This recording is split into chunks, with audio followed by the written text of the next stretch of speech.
Yeni bir tarif videosu ile daha hepinize tekrardan selamlar, sevgiler, kanalıma hoş geldiniz. Bu videomda sizlere hiç oklava ve merdane kullanmadan sadece elinizle açıp hazırlayabileceğiniz kat kat çok güzel bir börek tarifi vereceğim. Tarifimize geçmeden önce videomu hangi ülke veya şehirlerden izlediğinizi yorum kısmında benimle paylaşırsanız çok sevinirim. Ben hemen işime hamuru hazırlamakla başladım. Öncelikle 5 su bardağı un uygun bir kasenin içerisine aldım. Üzerine bir silme yemek kaşığı tuz ve bir dolu çay kaşığı kadar maya ekledim. Kaşıkla karıştırılmayacak kıvama geldikten sonra elimle kıvam alıncaya kadar yoğurmaya devam ediyorum. Eğer stand mikseriniz varsa kullanabilirsiniz. Ben tariflerimde genellikle video çektiğim için sizlere korkutucu gelmesin, evimde yok ben öyle yapamam demeyesiniz diye elimle göstermeyi tercih ediyorum.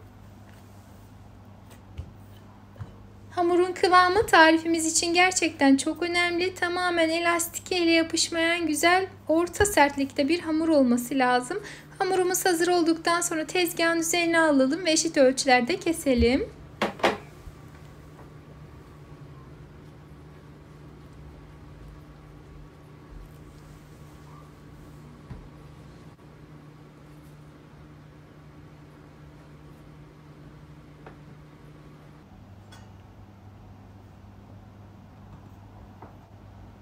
Ne kadar hamur kartı ile eşit ölçülerde kesmeye çalışsak da elimizle kontrol ettiğimizde boyutları eşit olmayacaktır.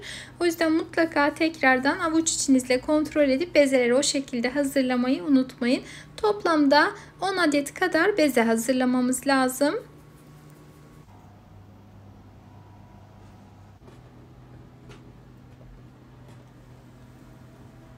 Bezelerin tamamını hazırladıktan sonra bir kenara alalım ve elimizle birazcık büyütmeye başlayalım. Oklavaya, merdaneye hiç gerek yok. Elinizle hızlıca bu şekilde büyütebilirsiniz. Eğer hamuru dinlendirirseniz çok daha kolay olur. Ben dinlendirmeden hemen işe başladım. Dediğim gibi isterseniz üzerine örtün, biraz dinlensin, o şekilde açın. Tamamen size kalmış. Hamurlardan birini aldım. Üzerine oda ısısında yumuşamış tuzsuz tereyağı sürdüm. İkinci hamuru ile üzerini kapatıp elimle kenarlarını birleştiriyorum. Çok fazla yapıştırmayın. Sadece şöyle yavaş yavaş hafif videoda gördüğünüz şekilde dokunmanız yeterli olacaktır. Hamuru tekrar birazcık daha büyüttüm ve bu şekilde hazırladım. Geriye kalan hamurlarımı da aynı şekilde hazırlamakla işime devam ediyorum.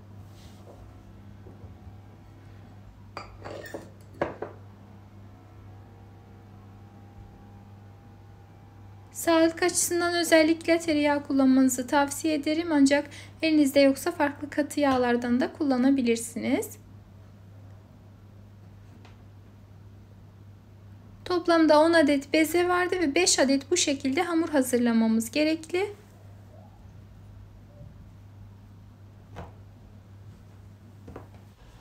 Hamurların tamamını hazırladıktan sonra uygun bir tepsi alalım ve içerisini bolca sıvı yağ ile güzelce yağlayalım.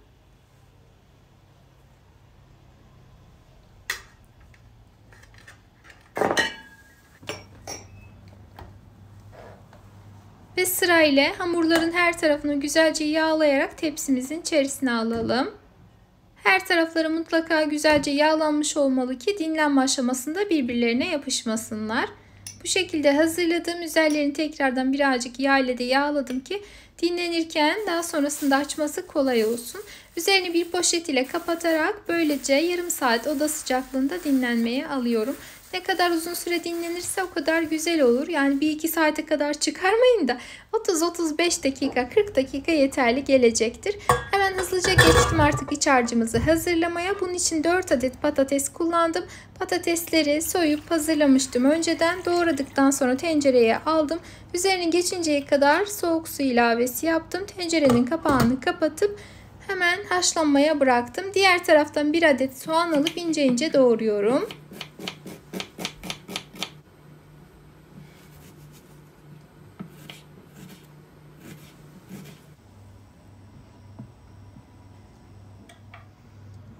Uygun bir tencerenin içerisinde birazcık sıvı yağ veya zeytinyağı ile birlikte soğanları güzelce kavuralım. Her zamanki gibi soğanın diriliğini çabuk kaybetmesi açısından bu aşamada yine üzerine biraz tuz ekledim ve ara ara karıştırarak kısık ateşte güzelce kavurmaya bıraktım. Soğanlar diriliğini kaybedip pembeleşmeye başladığında haşlanmış patatesleri üzerine ilave edip çatal yardımıyla eziyorum.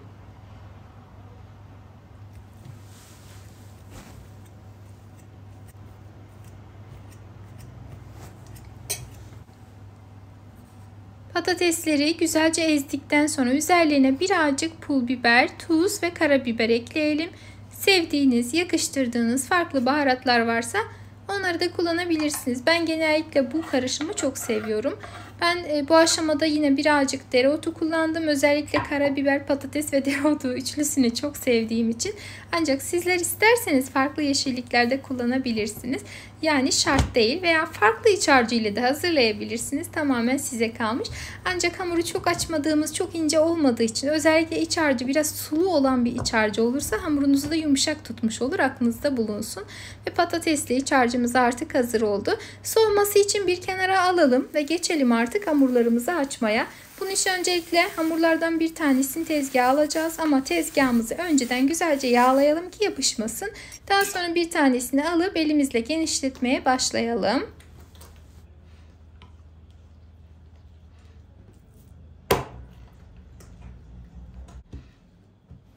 Ben böreklik un değil, çok amaçlı un kullandım. Hamur zaten ikili olduğu için ve de çok geniş açmayacağımız için, mayalı bir hamur olduğu için açıkçası baklavalık un kullanmaya gerek duymadım. Sizler de normal unla deneyebilirsiniz. Zaten hamur ikili açılıyor ve yeterli inceliğe kadar geldi.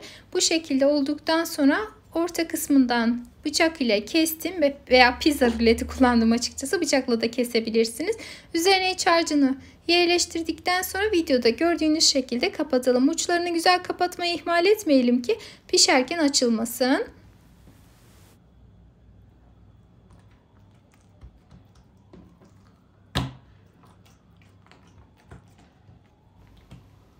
Elimizle biraz genişletelim ve daha sonra diğerlerini de aynı şekilde açıp hazırlamakla devam edelim. Açma aşamasını göstermedim.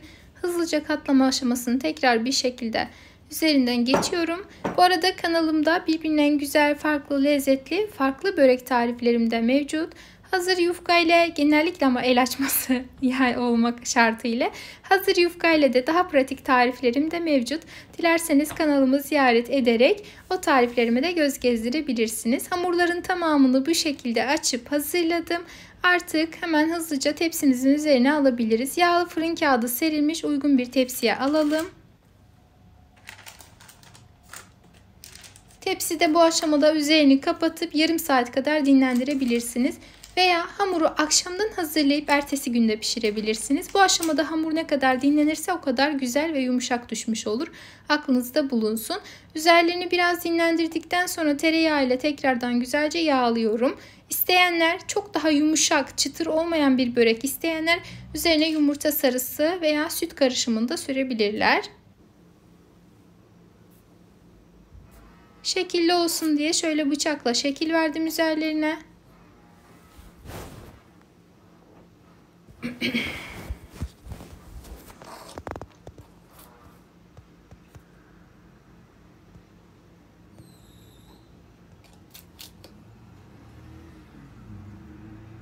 Birazcık yonca gibi bir görüntüsü olmadı mı sizce de? Bence çok güzel oldu gerçekten.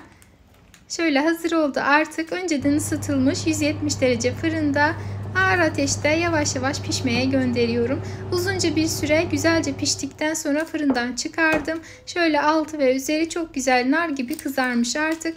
Ben bu aşamada sunum aşamasını çok hızlı geçeceğim. Çünkü artık oğlumun okuldan gelme saati gelmişti. Ben hemen videoyu bitirmeye çalışıyordum. O yüzden hemen hızlıca kesip içinde göstereceğim.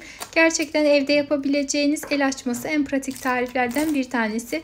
Mutlaka deneyin. Denedikten sonra ise yorum yazmayı ihmal etmeyiniz.